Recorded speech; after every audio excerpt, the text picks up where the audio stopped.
यसुअल मसीह के कलाम मुक़द्दस में से आज हम अहबार की किताब और उसका 23वां बाब निकालेंगे और उसकी चंद एक आयात की तिलावत करेंगे।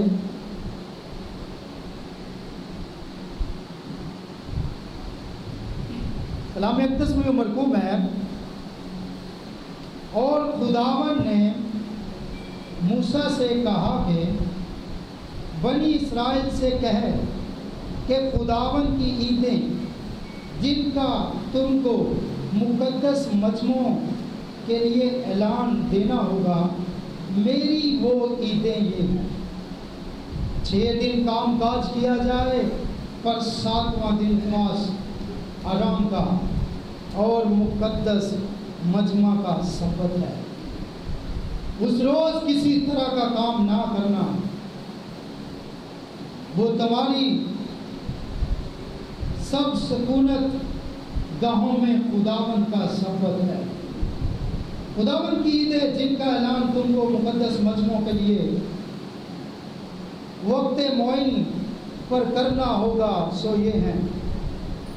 पहले महीने की 14वीं तारीख को शाम के वक्त खुदावन की फसह हुआ करे, और उसी महीने की 15वीं तारीख को खुदावन के लिए ईद फतीर हो। उसमें तुम 7 दिन तक बेखमीरी रोटी खाना। पहले दिन तुम्हारा मुक़द्दस मजमा हो, उसमें तुम कोई खादमाना काम ना करना, और 7 दिन तुम खुदावन के हुज़ूर आतशीन कुर्बानी गुज़राना, और 7वें दिन फिर मुक़द्दस मजमा हो। उस रोज़ तुम कोई खादमाना काम ना करना। और खुदावन ने मूसा से कहा, बनी इस्राएल से कह कि जब तुम उस मुल्क में जो मैं तुमको देता हूँ दाखिल हो जाओ और उसकी फसल काटो, तो तुम अपनी फसल के पहले फलों का एक पूला काहिन के पास लाना, और वो उसे खुदावन के हुज़ूर लाए, ताकि वो तुम्हारी तरफ से कबूल हो, और काहिन उसे सब्बत के दूसरे दिन सुबह को हिलाए। और जिस दिन तुम पूले को हिलवाओ, उसी दिन एक नर बेहद यकसला बर्रा सौख्तनी कुर्बानी के तौर पर खुदावन के हुज़ूर गुजराना, और उसके साथ नज़र की कुर्बानी के लिए तेल मिला हुआ मैदा एफा के 2/2 हिस्से के बराबर हो, ताकि वो आतशीन कुर्बानी के तौर पर खुदावन के हुज़ूर राहत अंगेज़ खुशबू के लिए जलाई जाए। और उसके साथ मैं का तपावन हेन के 4थे हिस्से के बराबर लेकर करना। और जब तक तुम अपने खुदावन के लिए चढ़ावा न ले आओ, उस दिन तक नई फसल की रोटी या भुना हुआ अनाज या हरी बालें हरगिज़ ना खाना। तुम्हारी सब सुकूनत गाहों में पुश्त दर पुश्त हमेशा यही आइन रहेगा। सब कहें आमीन। तशरीफ़ रखें। खुदावन रब्बुल फ़ाज़ के शुक्रगुज़ार हैं आज सुबह के लिए। एक रिक्वेस्ट पर इस मैसेज को मैं शेयर कर रहा हूँ। कहा गया थोड़ा सा ईदों के बारे में बताया जाए। तो बाइबल मुक़द्दस में जब आप अहबार की किताब और उसका 23वां बाब पढ़ते हैं, तो इसमें खुदावन ने शरीयत में बनी इस्राएल को, यानी अपनी कौम को 7 ईदें दी। अब ये पुराने ऐतनामे के अंदर 7 फीस्ट जो खुदावन ने मूसा को दी, या मूसा से कहा कि ये मुक़द्दस मजमों में इसका ऐलान किया था। चुनी हुई कौम, मुक़द्दस लोग जो खुदावन के चुने हुए लोग हैं, उनके लिए ये ईदें हैं। लेकिन आज हम देखेंगे कि ये 7 ईदें जो हैं, अगर आप इसको 35वीं 36वीं तक पढ़ें तो 7 का जिक्र है। लेकिन हमारा इन ईदों के साथ क्या ताल्लुक़ है, या आज भी ये ईदें हम पर लागू होती हैं या क्या हमें बनी इस्राइल की तरह आज भी इन ईदों को मानना चाहिए या नहीं मानना चाहिए? नंबर 1 तो याद रखें कि जो कुछ बाइबल मुकद्दस में लिखा हुआ है हम उस पर ईमान रखते हैं। अब बाइबल मुकद्दस को जब हम पढ़ते हैं, रोमन चैप्टर नंबर 15 15वां बाब, तो उसमें लिखा हुआ है कि जितनी बातें पहले कही गई हैं, यानी शरीयत के अंदर या शरीयत से पहले बाइबल मुकद्दस के अंदर मौजूद है, जितनी बातें बाइबल मुकद्दस में लिखी गई हैं या कही गई हैं, उनका ताल्लुक हमारी तालीम से है। फिर बाइबल मुकद्दस में लिखा हुआ है अब्रानियों में कि पुराना अहदनामा जो है वो अक्स है, शैडो है नए अहदनामे का। जैसे कोई भी शख्स रोशनी में चलता है, धूप में चलता है, तो उसका एक शैडो होता है, एक साया होता है, और बाज़ औक़ात वो साया नज़र आता है, लेकिन वो शख्स ओरिजिनल वो नहीं होता, उसका साया होता है। ओरिजिनल शख्स जो होता है वो कोई और होता है, लेकिन वो साया बता रहा होता है कि कोई ओरिजिनल भी है, कोई हकीकी भी है जिसका ये साया है। तो याद रखें पुराना अहदनामा जो है वो अक्स है। All 7 holy days listed in the Bible, Leviticus chapter number 23, जितनी भी ईदें जो अबार 23 में लिखी गई हैं, याद रखें these holy days are called the feast of the Lord। ये सारी ईदें जो हैं इनको कहा गया है खुदावंद की ईदें। नंबर 1 तो याद रखने की जरूरत है, ये किसकी ईदें हैं? खुदावंद की ईदें हैं। और खुदावंद की ईदें जो हैं इनको मनाने का हुक्म दिया गया है, which simply means that they belong to God and are His holy days given for Israel to observe। तो इसका बड़ा सादा सा मतलब है कि ये खुदावंद की तरफ से बनी इस्राइल को ईदें दी गई हैं। इनमें से नंबर 1 मैंने पढ़ा भी है, आप बाद में भी पढ़ सकते हैं, लिख सकते हैं। पहली ईद थी ईदे फसा। ईदे फसा ये पहले महीने यहूदी कैलेंडर के मुताबिक पहले महीने के 14वीं तारीख को, कौन सी तारीख?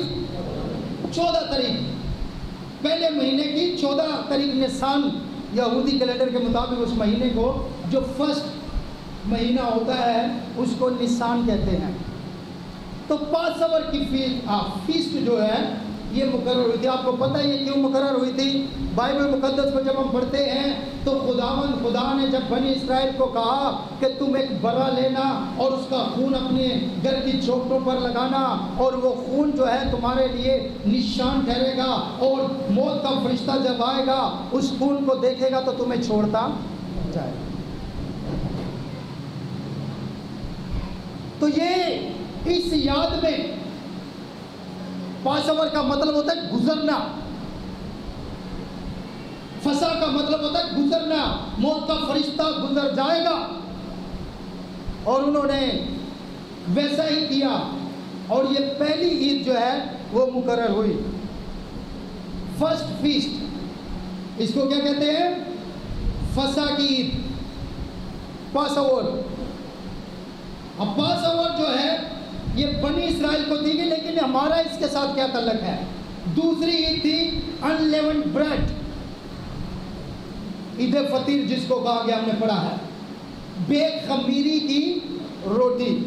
तीसरी ईद थी फर्स्ट फ्रूट्स, पहले फलों की ईद। चौथी ईद थी हफ्तों की ईद, वीक्स।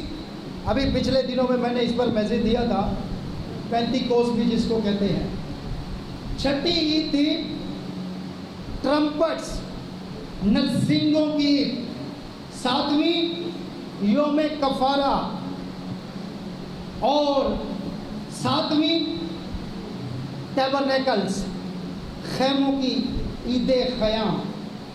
अच्छा, ये सातों ईदें जो हैं, इनमें से 4 ईदें जो हैं वो मौसम बहार में आती थी।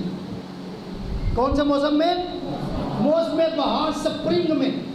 पहली 4 ईदें जो हैं वो स्प्रिंग में आती थी, मौसम बहार में आती थी। और पास ओवर जो है, हमारा जो मौसम बहार होता है, इसमें आती थी पास ओवर। और बर्रे जो पैदा होते हैं, नबी कहता है बर्रे जो पैदा होते हैं वो भी मौसम बहार में पैदा होते हैं। और यीशु मसीह भी खुदा का बर्रा था, वो भी मौसम बहार में पैदा हुआ था। इस पर बड़ी रिसर्च है, बड़ी स्टडी है कि यीशु मसीह मौसम बहार, ज़िंदगी के मौसम में, जब खुदा इब्राहिम के पास आया और इब्राहिम ने उसकी खिदमत की और खुदा ने एलोहिम ने उससे कहा कि मैं मौसम बहार में वापस आऊँगा। किसमें?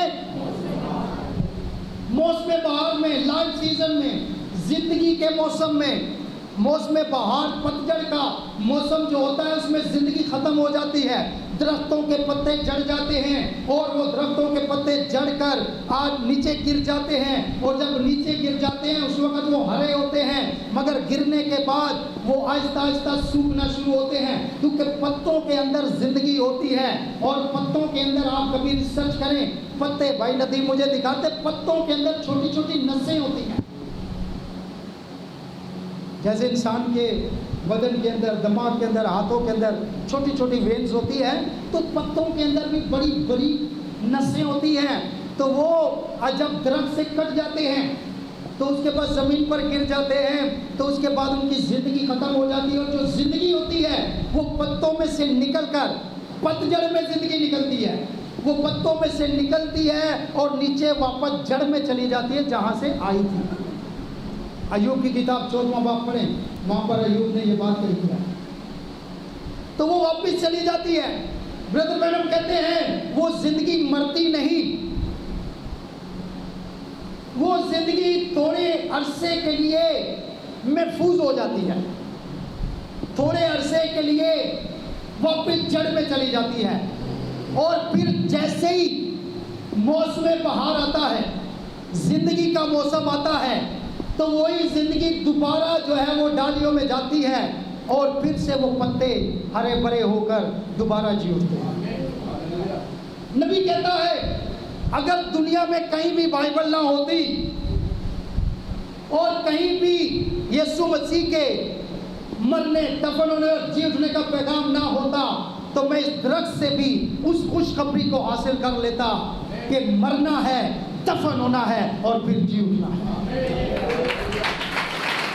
इसलिए नबी का ईमान इतना बड़ा था, इतना ज़्यादा खुदा वंद में मजबूत हो चुका था कि नबी कहता अगर बाइबल ना भी होती तो मैं फिर भी यीशु मसीह के मसलूब होने, दफन होने और जी उठने पर ईमान ले आता, फितरत के वसीला से, कुदरत के वसीला से।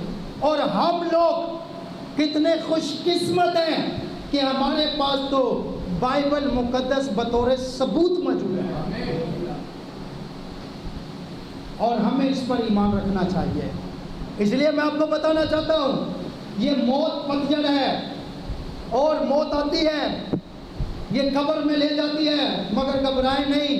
बाइबल मुकद्दस में लिखा हुआ है कि जितने मसीह में मरे हैं वो मरते नहीं बल्कि सो जाते, और जैसे ही वो आएगा वापस जी उठेंगे। तो ये बहुत बड़ी उम्मीद है हमारे पास। फितरत ने भी दे दी, दरख्त ने भी मैसेज दे दिया, नबी ने भी मैसेज दे दिया, अय्यूब नबी ने भी मैसेज दे दिया, यीशु मसीह ने भी मैसेज दे दिया, और हमारे पास ये सबूत मौजूद है।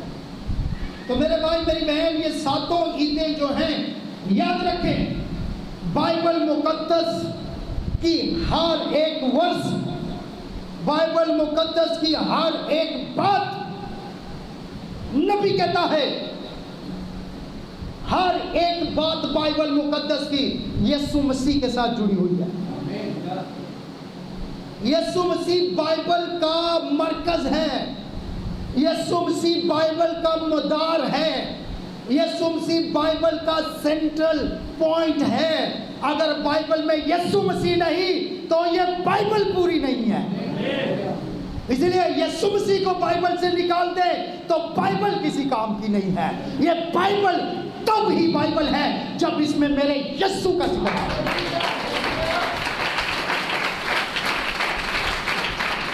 अगर इसमें यीशु मसीह नहीं तो मेरे लिए ये बाइबल नहीं है। नबी कहता है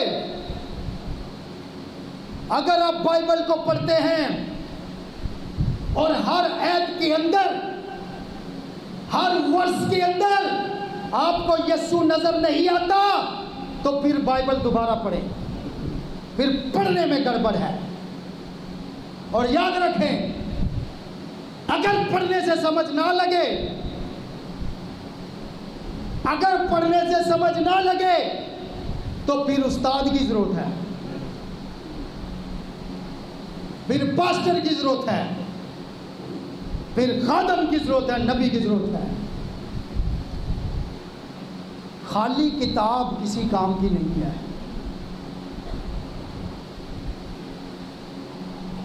अगर खाली किताब से काम बनता,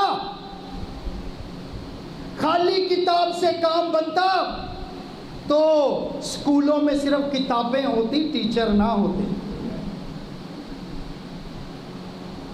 समझ लग रही है कि सिर्फ किताबें होती, स्कूल के अंदर टीचर्स की जरूरत ना होती। चूंकि किताबें काफी नहीं हैं, किताबों को समझाने वाले, किताबों को पढ़ाने वाले, किताबों को बताने वाले भी होने चाहिए।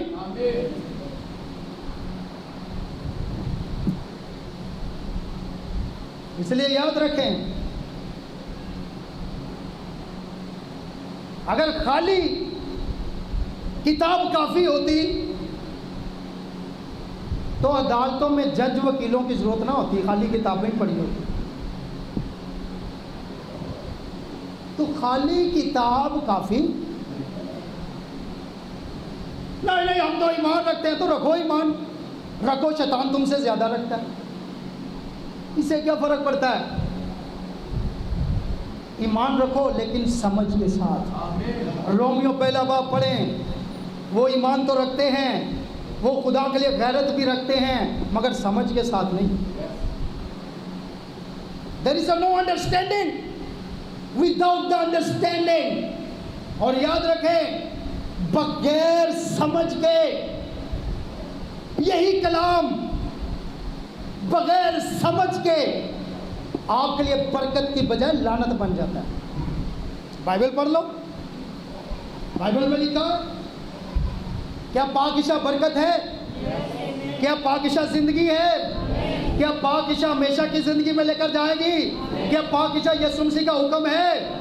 यही पाकिशा जो समझ के साथ नहीं लेते, बाइबल कहती है उनके लिए ये सजा है, उनके लिए लानत है। क्या बात करते हैं आप? तो समझ का होना नामुनासिब तौर पर जो शामिल होते हैं, तो ईदें भी जो हैं इनको समझना जरूरी है। बाइबल में पढ़ें, वो बहुत बड़ा लिखा आदमी था, ही वाज और वो वजीर खजाना था,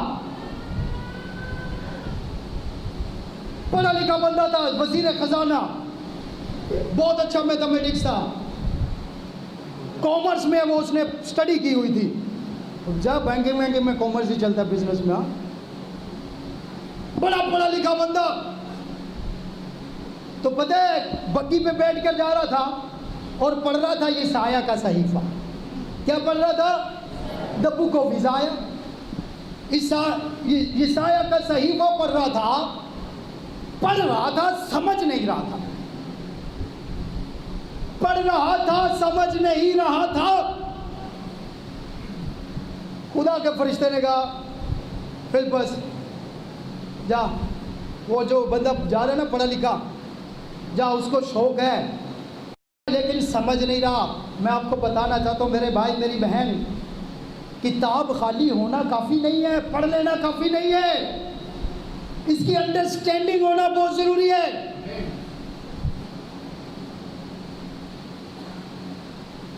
गया वो फरिश्ता ले गया, अरे भाई क्या पढ़ रहा है? हाँ, book of Isaiah, I am reading the book of Isaiah. अच्छा, जो पढ़ता है समझता भी है? उसने कहा समझता नहीं हूँ। आज के घुमंडी हैं, 4 जमातें पढ़ जाते हैं, बाइबल पकड़ लेते हैं, 6 दिन चर्च जाते हैं, फिर बपतिस्मा लेते हैं, उसके बाद दावा कर देते हैं। पादरी को क्या पता है वो कितना पढ़ा लिखा बंदा था, उसने ये दावा नहीं किया, उसने ये दावा नहीं किया I am graduated, I did the graduation from that university, I am a well educated person. उसने ये नहीं कहा देख मेरी डिग्रियां, देख मैं कहां से पढ़ा हूं, देख मैं कितना पढ़ा हूं, मैं वजीर हूं, मेरे साथ नौकर चाकर हैं और मुझे बड़ी अंडरस्टैंडिंग है। अरे तू कहां से आ गए? उसने कहा नो सर, जरा थोड़ा बाइबल भी पढ़ नहीं लिया करो, समझ भी लिया करो। क्या खूबसूरत आंसर दिया उसने, काश ये सब बैठे हुओं को समझ लगे। वो लड़ते हैं पादरी के साथ, बहस करते हैं, उस्तादों के साथ बहस करते हैं। काश तुम्हें समझ लग जाए कि उस्ताद के साथ बात कैसे करनी है।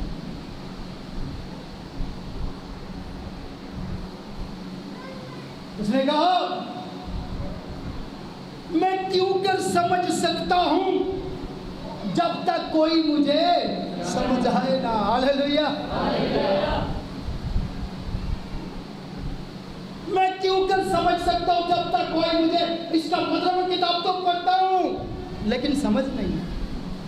उसने कहा चला फिर मैं तुझे समझाता हूं। हालेलुया। अब मैं आपको बताना चाहता हूं, इस टैबरनेकल के अंदर हम बाइबल पढ़ने सिर्फ नहीं आते, हम इस टैबरनेकल के अंदर बाइबल समझने आते हैं।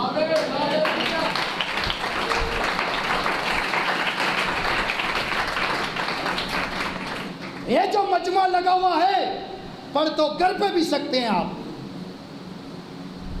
क्यों इतना टाइम निकाल कर आए हैं? पढ़े लिखे लोग हैं आप, जो नहीं है उनके बच्चे पढ़े लिखे हैं, कोई इशू तो नहीं है पढ़ने का, फिर क्या लेने आते हैं? हाँ, समझने आते हैं। इसलिए मेरे भाई मेरी बहन, उसने कहा कि जब तक कोई मुझे समझाए ना, तो अगर आप मुझे समझा सकते, उसने समझाया। देखें, अब समझना भी चाहिए, और कई बड़े डीठ किस्म के इंसान हैं, स्टबर्न।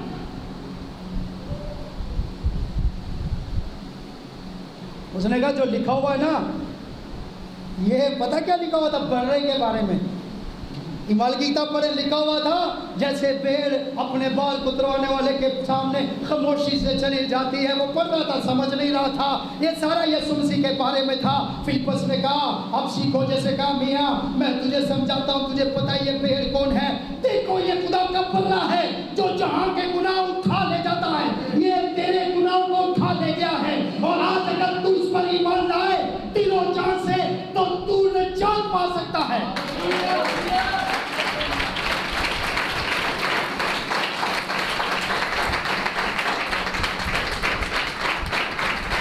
अंडरस्टैंडिंग का म्यार देखें, अंडरस्टैंडिंग का म्यार देखें। रास्ते में चलते चलते उसने सारा बपतिस्मा बयान कर दिया।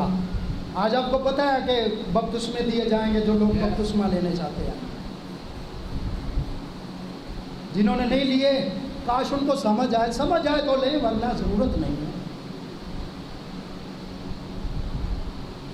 आज इबादत के बाद अगर किसी ने लेना हो तो वो मुझसे रब्ता करे। उसने ये नहीं कहा अभी तो मैं काम से घर जा रहा हूँ और मैं बाद में आऊँगा और फिर तैयारी करूँगा और उसके बाद हाँ मैं फिर बपतिस्मा लूँगा, समझ ले। नहीं, उसने कहा पानी मौजूद है। हालेलुया। जैसे ही पानी आया बग्गी को रोका गया। ये होती है अंडरस्टैंडिंग, अमल। अंडरस्टैंडिंग का साबित होती है अमल से। और जिनके मेकअप नहीं उतरे तुम्हें समझ नहीं लगी, जिनकी गालियां खत्म नहीं हुई तुम्हें समझ नहीं लगी, जिनकी लड़ाइयां खत्म नहीं हुई तुम्हें समझ नहीं लगी बाइबल की। ये बगल में लेने से कुछ नहीं होता, इसको अंडरस्टैंड करना है। हाँ, इसको अंडरस्टैंडिंग का मतलब है प्रैक्टिकल। समझ लग गई, अमल कर लिया। और ये बाइबल 20 साल से सुन के भी किसी के सिगरेट नहीं ना छूटे, उसको समझ होने लगी सर।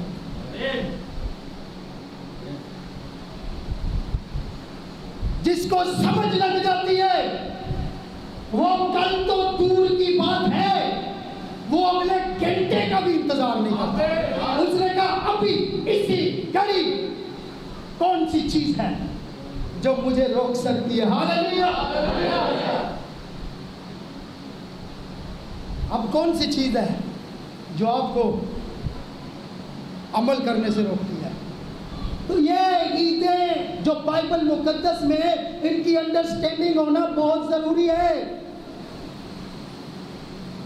वरना कोई भी आजकल वो निकले हुए हैं बड़े फिरके जो ईदें मना रहे हैं, लिटरली मना रहे हैं।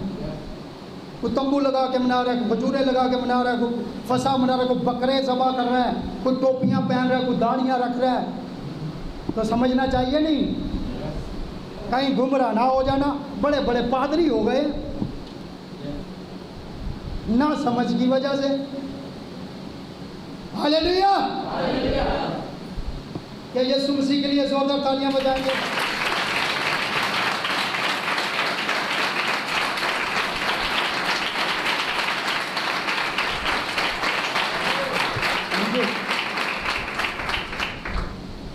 अब मैंने कहा यीशु मसीह मरकज है।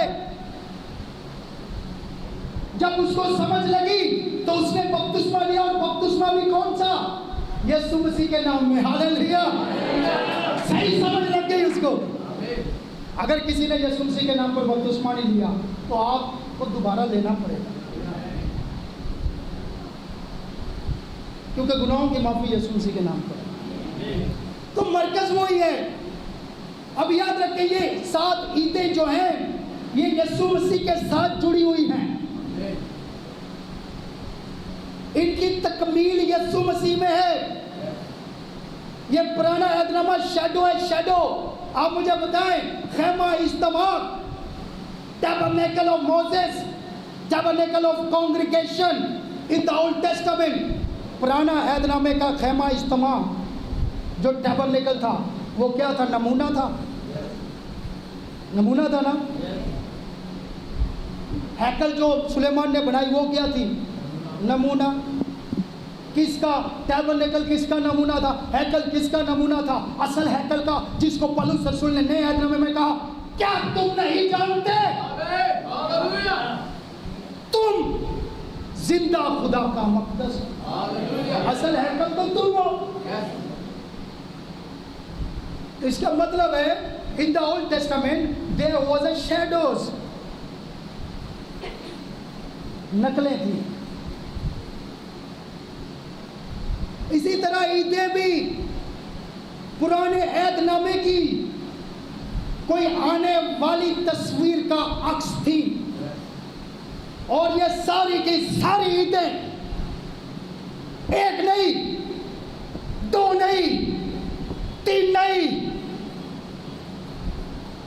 4, 5, 6, 7 की 7 ईदें यीशु मसीह के साथ जुड़ी हुई।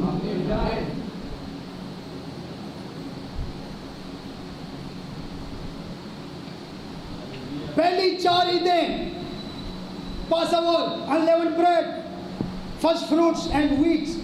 4 पहली ईदें जो हैं फसा और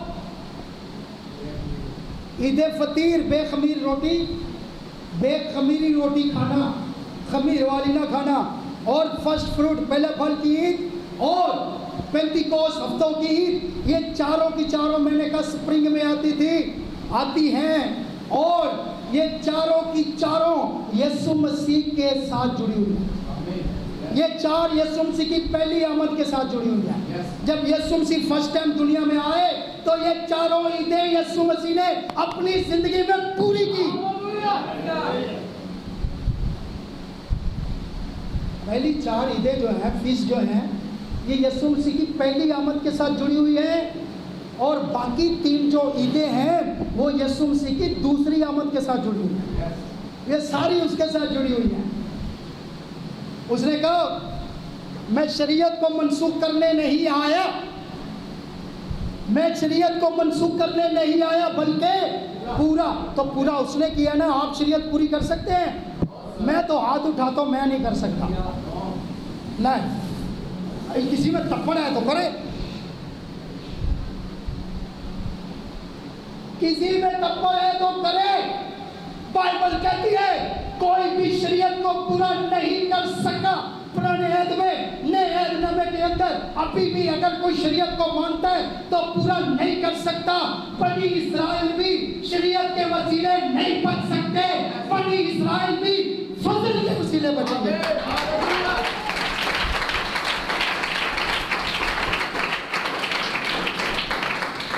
और ये जो टोपियां पहन रहे हैं, दाढ़ियां रख रहे हैं, खतने करवा रहे हैं, खेमे लगा रहे हैं और लोगों को, वो सर अगर ये सब कुछ करने से निजात होती तो बनी इस्राएल पहले ना बच जाते यार।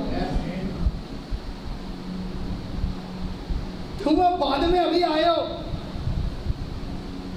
ओरिजिनल है भी नहीं। तो अगर ये काम करने से निजात होती तो बनी इस्राएल तो पहले बचते। शरीयत से नहीं को बच सकता। मेरे मसीहा ने कहा मैं शरीयत को मनसूख करने नहीं, खत्म करने नहीं, बल्कि पूरा करने है। कौन? मैं, और तुम नहीं, मैं। समझा करो, तुम नहीं, मैं, क्योंकि तुम नहीं कर सकते।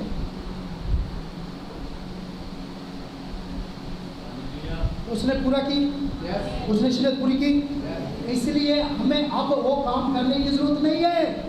उसने कहा मैं तुम्हें एक नया हुक्म देता हूं। हालेलुया। जो उसने हमें हुक्म दिया, अब जो कुछ वो कहता है हमें वो करना है।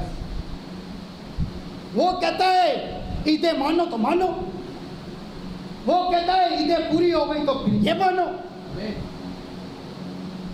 तो याद रखें, पहली चार ईदें जो हैं वो यीशु मसीह की पहली आमद के साथ, और आखिरी तीन ईदें जो हैं वो यीशु मसीह की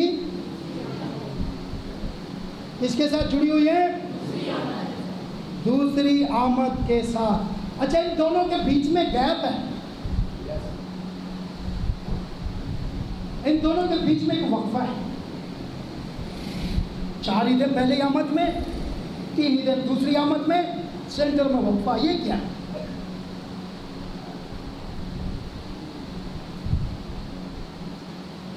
पहली आमद में, फिर दूसरी आमद में बाकी दिन पूरी होगी, तो बीच में जो वक्फा है, ये कौन सा पीरियड है, ये कौन सा टाइम है? तो याद रखें, ये जो बीच में वक्फा है ना, पहली आमद में चार ईदें पूरी की, दूसरी आमद में जो है बाकी तीन पूरी, तो बीच में जो वक्फा है, ये वक्फा 7 चर्च एजेस है।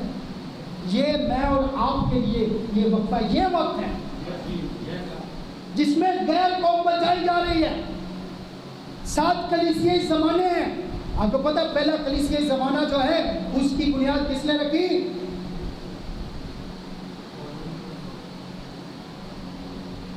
पहले कलीसियाई ज़माने की बुनियाद किसने रखी? पौल ने। तो पौल से शुरू हुआ ये पैगाम फजल का। यीशु मसीह के कफारे देने के बाद ईद पेंतीकोस्त से असल में तो शुरू हुआ है। तो ये वो वक्फा जो चल रहा है, ये क्या है? 7 कलीसियाई ज़माने। और अब कौन सा ज़माना है? पहला ज़माना इफिसस, जिसकी बुनियाद पौलुस ने रखी। पौलुस के बाद अरिनियस, अरिनियस के बाद कलम्बा, कलम्बा के बाद मार्टन, मार्टन के बाद लूथर, लूथर के बाद वेस्ली, वेस्ली के बाद ब्रदर ब्रैनम। ये ज़माना आखिरी रैप्चर का ज़माना। तो ये बीच में जो वक्फा है ये 7 कलीसियाई ज़माने हैं। मेरे भाई मेरी बहन, मसीहों के लिए ये ईदें बड़ी अहमियत की हामिल हैं। इनके अंदर मैसेज है। बनी इज़राइल इन ईदों को समझ नहीं सके। जब इन ईदों को पूरा करने वाला आया तो बाइबल कहती है उनकी आंखें अंधी थी। रोमियो 11वां बाब पढ़ें, उनकी आंखें अंधी कर दी गई ताकि वो समझ ना सकें, लेकिन आपकी आंखें तो खोली गई हैं। लिखा हुआ है यीशु मसीह के जी उठने के बाद जब वो अम्मूस की राह पर जा रहा था तो वहाँ 2 शागिर्द जा रहे थे और उनकी आंखें भी बंद थी और वो बातें कर रहे थे और साथ साथ यीशु मसीह चल रहे थे और वक्त गुजरता गया और वो बातें करते रहे और उन्होंने यीशु मसीह से कहा, तुझे नहीं पता ये किसके बारे में बातें हो रही हैं? ऐसे शाम का वक्त हो गया। जैसे शाम का वक्त हो गया वो अंदर जाने लगे, दाखिल होने लगे। यीशु मसीह कतरा के आगे जाने लगा तो उन्होंने कहा, शाम का वक्त हो गया है, अब आप हमारे साथ ही शाम ठहर जाएं, हमारे घर पर ही आ जाएं, हम इस जगह पर आ जाएं हमारे घर पे। यीशु मसीह ने कहा, ठीक है, उनकी दावत को कबूल कर ली। मैं आपको बताना चाहता हूँ बगैर दावत के यीशु नहीं आता है।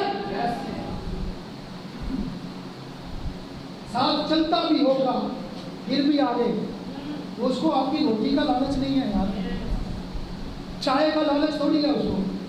संभाल के रखो। दावत दोगे दिल से फिर आकर कुछ काम करेगा। यहाँ शिकवे करते हैं, गिले करते हैं, हमारे घर पादरी नहीं आता तो क्यों आए? दावत दी आपने, कभी बुलाया, फोन किया? अब समझो वक्त के लिहाज से तुम्हें उस्ताद होना चाहिए। ऐसे मुंह उठा के कोई भी आता जाता है, कुछ तरीके होते हैं, कोई असूल होते हैं। मैं यहाँ पर आपको चर्च ऑर्डर पढ़ाऊंगा किसी दिन कि कलीसिया की तरतीब है क्या, कलीसिया है क्या।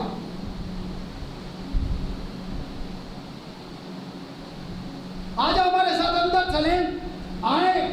जैसे अंदर गए यीशु मसीह वहां पर वो पहचाने नहीं क्योंकि उनकी आंखें बंद थी।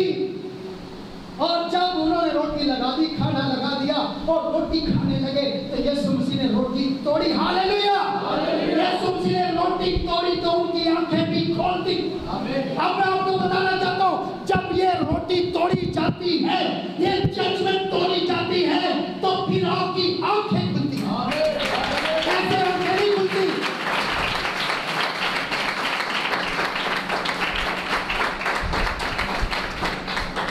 उनकी आंखें खुल गई। हालेलुया!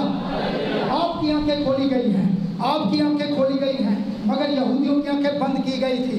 इसलिए आपको अंडरस्टैंडिंग होनी चाहिए कि ये ईदें क्या है। उनकी आंखें खुल गई, हमारी आंखें भी ये बाइबल ने खोल दी है, नबी ने खोल दी है। हालेलुया! इसलिए मसीहों के लिए ये ईदें बड़ी खास हैं। हम इनके खिलाफ नहीं है, हम इनको हकीकत में मानते हैं, इस इनकी ओरिजिनल हालत में मानते हैं। तो बनी इस्राएल की आंखें बंद थी कि वो अपने हकीकी मसीहा को पहचान सकते और उसे कबूल कर सकते, बल्कि उन्होंने रद्द कर दिया। मेरे भाई मेरी बहन, रोमियो 11वां बाब बाद में पढ़ सकते हैं घर में जाकर, उसमें लिखा हुआ कि उनकी आंखें बंद कर दी गई। 7 seals and 7 trumpets। अब वो बता, बाइबल में 7 मोहरें हैं और 7 नरसिंगे हैं। 7 मोहरें जो हैं उनका ताल्लुक आपके साथ है, कलीसिया के साथ, और 7 नरसिंगों का ताल्लुक जो है वो बनी इस्राएल के साथ, जो मुकाशवा की किताब में। आगे चलकर हम देखेंगे नरसिंगों की ईद पर जब हम जाएंगे। लेकिन पहली बात मैंने कहा, पहली ईद कौन सी है? कहाँ से शुरू हुई? खरूज की किताब 12वां बाब, और उसकी पहली से 14 तक पढ़ें तो पहले महीने की 14 तारीख को, जिसको निसान का महीना भी कहा जाता है और अबीब का महीना भी कहा जाता है, और हमारा ये बनता है अप्रैल का महीना जब बाहर होता है। इसके लिए हवाला है लेविटिक्स चैप्टर नंबर 23, एबार 23वां बाब। अब इसका असल मीनिंग या मतलब क्या है? Feast of the Passover. Actually ये फसा की ईद जो है, पासओवर की फीस्ट जो है, ये मखलसी को जाहिर करती है, रिडेम्पशन को जाहिर करती है। अब तो पता उनको बनी इस्राइल को मिस्र में से रहाई मिली थी, मखलसी मिली थी। हम पर ये कैसे अप्लाई होती है? जब मिस्र जो है मिसले गुनाह है, मिस्र जो है वो मिसले गुनाह है। हम पर ये कैसे अप्लाई होती है? उनके लिए बड़ा ज़बा हुआ जिसने मखलसी दी, हमारे लिए भी बड़ा ज़बा हुआ जिसने हमें मखलसी दी। उन्हें मिस्र से मखलसी दी, हमें गुनाह से मखलसी दी। यूहन्ना के इंजील पहला बाब पढ़े तो लिखा हुआ है, देखो ये खुदा का बर है जो जहां के गुनाह। तो जिस दिन हम निजात पाते हैं, ये ईद हमारी ज़िंदगी में पूरी होती है। जिस दिन हम बरे का खून लगाते हैं, यीशु मसीह का खून लगाते हैं। और ठीक ईद फसा पर, ठीक ईद फसा पर पहले महीने की 14 तारीख को, जो कि हमारे कैलेंडर के मुताबिक चौथे महीने की तकरीबन 14 तारीख पर बनती है, जिस दिन ईद फसा आई, यीशु मसीह ठीक ईद फसा वाले दिन सलीब पर मसलूब हुए। उस दिन खुदावंद यीशु मसीह ने ये ईद को पूरा कर दिया। मत्ती की इंजील उसका 26 बाब और उसकी पहली 2 आयतें पढ़ दें कोई भी जरा, कोई भी भाई या बहन। तो ठीक यीशु मसीह ईद फसा पर क्या हुए? मसलूब हुए। और जब यीशु ये सब बातें खत्म कर चुका, तो ऐसा हुआ कि उसने अपने शागिर्दों से कहा, तुम जानते हो कि 2 दिन के बाद ईद फसा होगी। और इब्ने आदम मसलूब होने को पकड़ा। इब्ने आदम किस दिन मसलूब हुआ? ईद फसा पर। ठीक ये ईद उस दिन पूरी हुई जिस दिन मेरा और आपका कफारा दिया गया, बरे के लहू के वसीला से। दूसरी एबार 23:6 के अंदर है, और ये है अनलेवेंड ब्रेड, बेखमीरी रोटी की ईद। अब बेखमीरी रोटी की ईद भी खुदावंद यीशु मसीह की जिंदगी में पूरी होती है। ट्रू सिग्निफिकेंस, इसका ठीक मतलब जो है वो ये है कि खुदावंद यीशु मसीह ने कहा, जिंदगी की रोटी, और जो ये रोटी खाता है, हालेलुया, वो अब्दुल्लाबाद जिंदा रहेगा। तो बेखमीरी रोटी, खमीर का मतलब गुनाह है। बेखमीरी रोटी जो है दुनिया के अंदर खुदावंद यीशु मसीह के अलावा कोई हस्ती है ही नहीं जो कह सके कौन है जो मुझ में गुनाह साबित कर सके। ये किसने कहा? किसने कहा? उसके अलावा तो सबने गुनाह किया और खुदा के जलाल से। तो बेखमीरी रोटी भी, ये जो ईद है, ये भी यीशु मसीह की जिंदगी में पूरी होती है। हालेलुया। उसने कहा जिंदगी की रोटी मैं, और उसने कहा मेरी यादगारी के वास्ते मेरा खून और मेरा बदन, यानी मैं और रोटी लिया करो। यही तो है ईदें, और कौन सी हैं? तो दूसरी ईद में यीशु मसीह की पहली आमद में पूरी होती है। तीसरी ईद द फर्स्ट फ्रूट्स, पहले फलों की ईद, 23 बाब उसकी 9 से 13 है। अब ये तीसरी ईद जो है जी, इसको आप बाइबल मुकद्दस में पढ़ सकते हैं।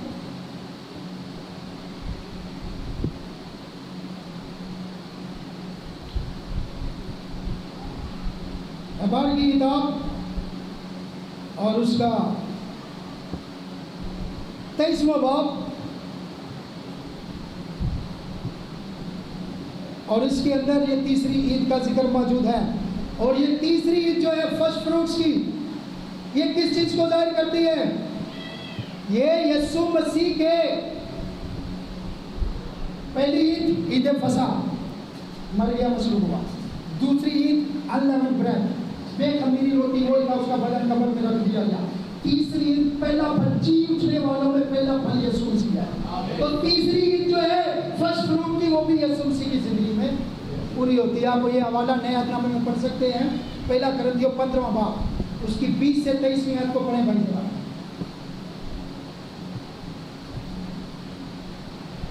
जी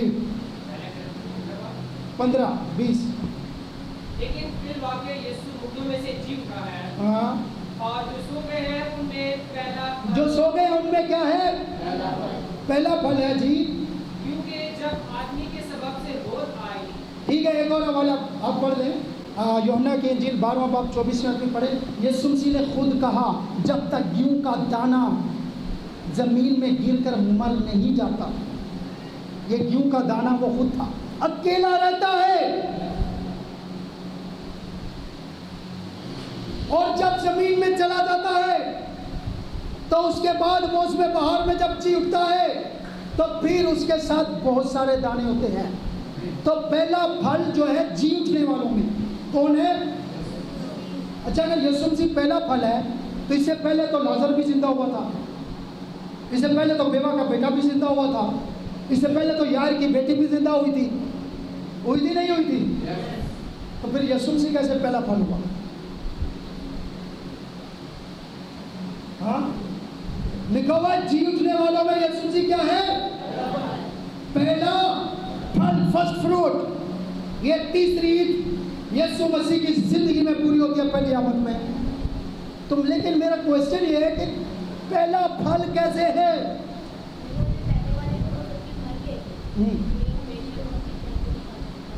तो वो भी तो जिंदा हुए थे,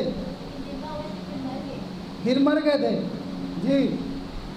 और कोई बताएं? पहले वाले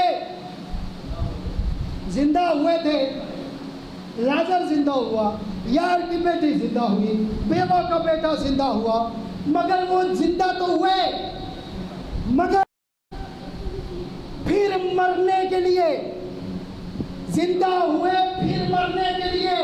यीशु मसीह जिंदा हुआ है, उसके बाद आज तक कभी भी मरेगा नहीं, हमेशा जिंदा रहेगा, हमेशा तक जिंदा रहने वालों में पहला फल खुदावंद यीशु मसीह है। इसलिए ये तीसरी ईद भी उसकी जिंदगी में। ये जो मनाते हैं पहले फलों की ईद, यहूदियों की नकल करते हैं, कॉपी करते हैं, तो ये तो ईद मनाने के बाद मर जाएंगे फिर। हालेलुया। ट्रू सिग्निफिकेंस जो है, असल मीनिंग जो है, वो यीशु ने पूरा किया। क्या सब कहेंगे हालेलुया? चौथी ईदे पेंतीकोस, ये भी पूरी हो गई। एबार की किताब 23 बाब, उसकी 15 से 16 आयत में मौजूद है। और ये कब पूरी हुई, इसमें मैंने बड़ी तफसील के साथ आपको मैसेज दिया था, जिस दिन रूल कुदूस नाज़िल हुआ था। आपको पता है ईद फसा के 50 दिन बाद आती थी, और ईद पेंतीकोस के दिन 50 दिन पूरे हो गए थे। तो ईद पेंतीकोस कब पूरी हुई? जब वही मालिक, वही खालिक, नबी कहता है लीगल ऑनर, नबी कहता है legal honour, but on the 50th day was the day of the Pentecost, and the legal honor खुद आ गया। ईद पेंतीकोस के दिन 50वें दिन, यही यीशु मसीह जिसने कहा अब मैं तुम्हारे साथ हूं और फिर मैं तुम्हारे अंदर हूंगा। कोई दूसरा कानून नहीं आया, कोई दूसरा खुदा नहीं आया, कोई तीसरा खुदा नहीं आया, खुदा खुद आया जो वाहिद खुदा है, एक खुदा। ये चौथी ईद भी वही पूरी कर रहा है। मैं तुम्हारे साथ हूँ, फिर मैं तुम्हारे पाखरू के वसीला से। तो नबी क्या कह रहा है कि ईद पेंतिकोस्त के दिन लीगल ऑनर खुद आ गया, कानूनी तौर पर जो मालिक था खुद आ गया। Christ came down among them. It was a filling of the Holy Ghost. See, he couldn't hold it over 15 days. You read that over in the Leviticus, in the laws there. आप व्यवहार में पढ़ सकते हैं। 50वें दिन में खुद आ गया। हालेलुया। तो ये चारों ईदें यीशु मसीह की पहली आमद में पूरी हो गई। अब हम देखते हैं बाकी 3 को। 5वीं ईद कौन सी है? नंबर्स कौन सी? नरसिंगों की ईद। हमारे किताब 23:24 में है। इसका हमारे लिए क्या मतलब है, क्या मीनिंग है? अब ये नरसिंगे की ईद, ये नरसिंगे की ईद जो है हमारे लिए, इसका क्या मतलब है? याद रखें, हमारे लिए इसका मतलब है रैप्चर। मसीहों के लिए ये नरसिंगों की ईद उस दिन पूरी हो जाएगी जिस दिन रैप्चर हो जाएगा। हालेलुया। कलीसिया का रैप्चर हो जाएगा। क्यों? क्योंकि नरसिंगों की ईद जो है बाइबल मुकद्दस में जब हम पढ़ते हैं तो आप देखें कि इसका तल्लुक जो है, नरसिंगे का तल्लुक जो है वो रैप्चर के साथ जुड़ा हुआ है। मगर बाइबल मुकद्दस में 7 नरसिंगे मुकाशवा की किताब में है, उनका तल्लुक बनी इसराइल के साथ जुड़ा हुआ है। अगर आप इसको पढ़ना चाहें तो ये आपको मिलेगा 1 कुरिन्थियों 15 बाब उसकी 51 और 52 आयत के अंदर। जी, कोई भी पढ़े जरा इसको। और इसके साथ ही 1 थेस्सलोनियंस 4:15 से 17 है कि ये नरसिंगे की ईद हमारे लिए क्या है। जी 15:51। देखो मैं तुमसे भेद की बात कहता देखो मैं तुमसे भेद की बात कहता हूँ। सुनिए जी, हम सब तो नहीं सोएंगे, हम सब नहीं सोएंगे, मगर सब बदल जाएंगे। सब बदल जाएंगे। और ये एक दम में, एक पल में पिछला नरसिंगा फूंकते ही होगा। नरसिंगा फूंकते पिछला नरसिंगा। तो हमारे लिए नरसिंगे की ईद कौन सी होगी? रैप्चर। जी, क्योंकि नरसिंगा फूंका जाएगा और मुर्दे गैर पानी हालत में उठेंगे और हम बदल जाएंगे। हम क्या होंगे? बदल जाएंगे। जी, 1 थेस्सलोनिकियों उसका 4:15 से 17 ये बड़ी खास आयत है, इसको पढ़ें जी। कलीसिया आपको पता होना चाहिए, कोई आपको गुमराह ना करे। जी, हम तुमसे खुदावन के कलाम के मुताबिक कहते हैं कि हम जो जिंदा हैं और खुदावन के आने तक बाकी रहेंगे, स्वयं मुंह से हरगिज़ आगे ना बढ़ेंगे, क्योंकि खुदावन खुद आसमान से ललकार और मुकर्रर फरिश्ता की आवाज और खुदावन के नरसिंगे के साथ आएगा। और पहले वो जो मसीह में जी उठेंगे, वो क्या होंगे? जी उठेंगे। तो याद रखें, हमारे लिए ये नरसिंगों की ईद जो है, कलीसिया के लिए नरसिंगों की ईद उस दिन पूरी होगी जिस दिन रैप्चर होगा, और बनी इसराइल के लिए बाद में पूरी होगी। बनी इसराइल के लिए मुसीबत होगी। मैं इसकी पूरी डिटेल नहीं बता सकता, टाइम की कमी है, लेकिन मैं आपको बताऊं, ये 7 नरसिंगे जो है मुसीबत का वक्त है, बड़ा मुसीबत का, बड़ी मुसीबत का वक्त है। आसमान से तारे टूटेंगे, आसमान से मन के ओले बरसेंगे, बड़ी मुसीबत, ये मुल्क की बड़ी मुसीबत है। लेकिन ये बनी इसराइल के लिए होगी। नरसिंगे जैसे बजेंगे, कलीसिया ऊपर, और बनी इसराइल के लिए मुसीबत होगी। वो बड़ी मुसीबत का वक्त बनी इसराइल के लिए, नरसिंगे कलीसिया के लिए रैप्चर, और उनके लिए मुसीबत को जाहिर करते हैं। जी, 6ठी the 6th feast day, the feast of atonement, योम कफारा या कफारे की ईद। हमारी किताब 23 बाब 26 से 28। अब इसका हमारे साथ क्या ताल्लुक है? कफारे का मतलब है reconciliation of God with the sinners. कफारे का मतलब है खुदा का गुनाहगारों के साथ मेल मिलाप कर लेना। कफारे के बगैर हो नहीं सकता है। कफारे के बगैर हो नहीं सकता है।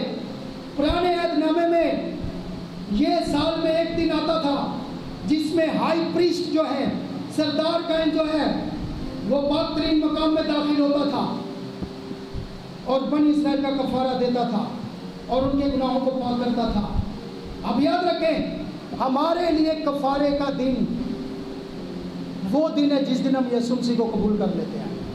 लेकिन बनी इसराइल के लिए ये कफारे का दिन आएगा, और जब ये दिन आएगा बड़ी मुसीबत, नरसिंगे फूके जाएंगे, नरसिंगों के साथ मुसीबत आएगी। मुसीबत के दौरान 2 नबी आएंगे, मुकाशवा 11 बाब के 2 नबी आएंगे, वो आकर बनी इसराइल में मुनादी करेंगे। और जब वो मुनादी करेंगे, एलिया और मूसा वो मुनादी करेंगे, और फिर बनी इसराइल के लिए कफारा दिया जाएगा।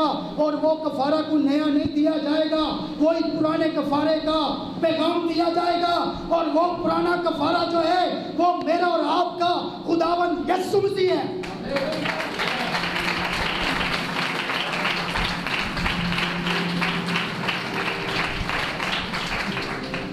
एलिया और मूसा आएंगे और आकर कहेंगे, अगर तुम यीशु मसीह के कफारे पर ईमान ले आओ तो बच सकते हो। बनी इसराइल क्योंकि अपने नबियों के अलावा किसी की बात मानती नहीं है, इसलिए जब वो 2 नबी आएंगे बड़ी मुसीबत में तो वो मुनादी करेंगे। और आपको पता है, जब मुनादी करेंगे इसी कफारे की मुनादी करेंगे और कफारे को कबूल करेंगे बनी इसराइल। सब नहीं, 1,44,000। कितने? अच्छा, साल में एक दिन कफारे का दिन आता था। इनका एक ही दिन के अंदर, बाइबल पढ़ने बड़े हवाले हैं पुराने अहदनामे में, नए अहदनामे में, एक ही दिन के अंदर जिस दिन ये मुनादी को सुनेंगे बड़ी मुसीबत के दौरान, जिस दिन यीशु के कफारे की मुनादी को सुनेंगे, उसी दिन 1,44,000 कबूल कर लेंगे। ये ईद उस दिन पूरी होगी। उसी दिन, एक ही दिन के अंदर एक कौम बचेगी। कितने दिनों में? मुकद्दमा किताब उसके 11 बाब 3 आयत आप पढ़ें तो उसमें वो यीशु मसीह के बारे में नबूवत करेंगे। नबी के इसके बारे में बहुत सारे कोट्स भी मौजूद हैं बाइबल मुकद्दस के अंदर, बहुत सारे हवाले भी हैं। ज़िक्रिया 3:9 भी है, और इसके अलावा भी है कि एक ही दिन में, यशायाह की किताब में भी लिखा है, एक ही दिन में कौम निजात पाएगी, और वो बनी इसराइल है। आखिरी कौन सी है जी? हाँ, ईद खयाम। ईद टैबरनेकल। हमारे चर्च का नाम क्या है? टैबरनेकल। टैबरनेकल का मतलब होता है टेंट, खैमा। दुनिया में पहला चर्च जो बना था, हैकल बनी थी, उसका नाम टैबरनेकल था। लोगों को मुश्किल होती है, यार ये कौन सा नाम है? कई पढ़े लिखे बंदा एक मुझे मिला, वो टैबरनेकल टिप्पणी नेकल पढ़ रहा था और मुझे समझा रहा था, कह रहा भाई आप गलत, टैबरनेकल नहीं होता। मैंने कहा इंग्लिश बाइबल पढ़ लिया करो या सुन लिया करो। तो टैबरनेकल का मतलब क्या है? खैमा, टेंट, या कोई कायम रहने वाला शहर नहीं है, इसलिए हमने टैबरनेकल नाम रखा है। हालेलुया। मुझे एक मरतबा डीसी ने पूछा, मैं किसी काम से गया, उसने कहा ये क्या नाम है चर्च का? मैंने कहा सर टैबरनेकल, पाक टैबरनेकल। उसने कहा ये क्या होता है टैबरनेकल? मैंने कहा सर ये वो पहला चर्च है जो मोसेस ने बनाया था। अरे अच्छा, इसका मतलब? मैंने कहा इसका मतलब होता है खैमात है। मैंने कहा यहाँ कोई काम रहने वाला शहर है।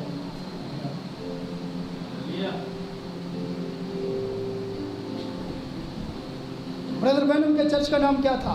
Branham tabernacle. तो आखिरी ईद कौन सी है? हाँ, ईद क़याम, टैबरनेकल की ईद। और ये ईद जो आती थी, ये तीसरी महीने में, जो कि अक्टूबर का महीना है हमारा, उसमें आती थी। इसका हमारे लिए क्या मतलब है? आखिरी ईद है, इसका हमारे लिए मतलब, मसीहों के लिए इसका क्या मतलब है? और ये कब पूरी होगी? मैंने कहा ये 3 दूसरी आमद के दौरान पूरी होंगी। तो ये टैबरनेकल की ईद जो है वो हमारे लिए पूरी होगी 1000 साल बादशाही में, जब खुदा जमीन पर अपना खेमा लगाएगा। बाइबल पढ़ने ऐसे लिखा हुआ है।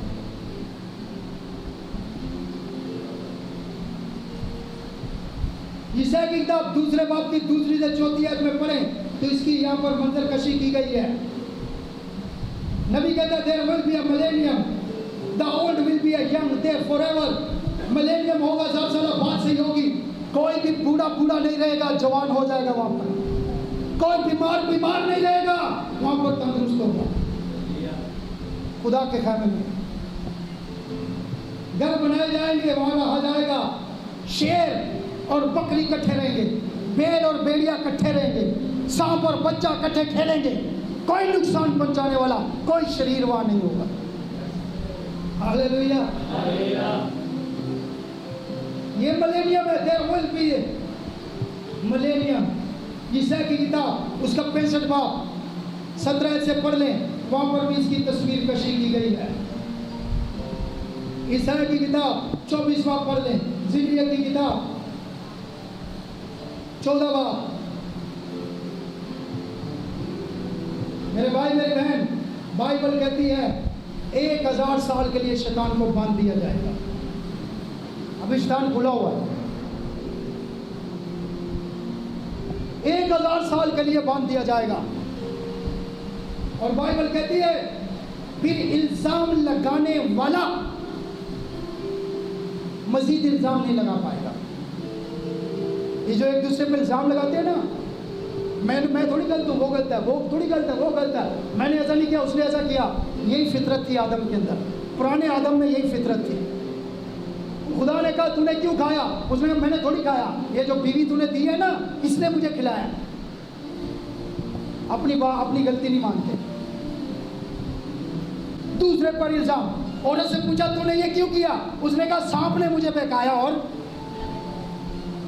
समझ लगे, ये सांप से पूछा जाए तुझे किसने, तो कहा शैतान ने मुझे बहकाया। कोई मानने के लिए तैयार नहीं है, इसलिए खुदा शैतान को बांध देगा 1000 साल के लिए। कोई इल्जाम एक दूसरे पर नहीं लगा पाएगा। और गुनाह की सोर्स जो है वो सेटन है, टेम्पटेटर जो है वो सेटन है, अक्यूजर जो है वो सेटन है, इल्जाम लगाने वाला। मुकद्दमे की किताब उसका 20 बाब 1 से 3 आते जरा पढ़े। मैंने एक फरिश्ता को आसमान से चढ़ते देखा, जिसके हाथ में हथौड़े की खूंटी और एक बड़ी तलवार थी। उसने उस अज़हा यानी पुराने सांप को, जो इब्लीस और शैतान है, पकड़कर 1000 वर्ष के लिए बांधा और उसे अथाह गड्ढे में डालकर 1000 बरस के लिए उसे अथाह गड्ढे में डाल दिया। और ये 1000 साल बादशाही का दौर होगा। इसके बाद 1000 साल बादशाही शुरू होगी और 1000 साल बादशाही के अंदर 7वीं ईद पूरी हो जाएगी, जिसको ईद क़याम। ये आर्जी होगा। 1000 साल बादशाही का मतलब नहीं है अब्दियत नहीं है, ये टाइम स्पेस है, एक मुकर्रर वक्त है। अब्दियत का मतलब है जिसका ना कोई शुरू हो ना कोई इख्तिताम हो। 21वां बाब उसकी पहली आयत पढ़ें जी, मुकाशवा। मैंने एक नए आसमान और नई जमीन को देखा, क्योंकि पहला आसमान और पहली जमीन जाती रही थी और समंदर भी ना रहा। ठीक है जी। ये इसके बाद फिर आसमान ज़मीन ख़त्म हो जाएंगे, फिर इसके बाद अब्दियत शुरू होगी। और ये अब्दियत जो है ये 8वां दिन है। 7 के बाद फिर पहला दिन ही आता है, उसको 8वां कहते हैं। तो याद रखें ये 7 ईदें जो हैं ये, अच्छा इनको जब पढ़े तफसील के साथ, क्योंकि मैंने बड़ी डिटेल में नहीं बताया, तो लिखा हुआ 1 हफ्ते तक ईद मनाई जाती थी, 7 दिन तक। 7 दिन खैमों के अंदर बेखमीरी रोटी। क्या मतलब है? 7 का बहुत जिक्र है। 7 का क्या मतलब है मैं आपको बताना चाहता हूँ। 7 का मतलब 7 चरागदान है, 7 कलीसियाई ज़माने हैं। और ये 7वां कलीसियाई ज़माना है। इसमें खमीर नहीं होना चाहिए, बेखमीरी रोटी इस्तेमाल होनी चाहिए। और खमीर तंजीमों, मिशनों, इंसानी अकीदे हैं, और बेखमीरी रोटी सिर्फ खुदा का कलाम है। इसलिए याद रखें कि हमें बेखमीरी रोटी नहीं इस्तेमाल करना। आइए अपने सरों को झुकाते और अपनी आंखें बंद करते हैं।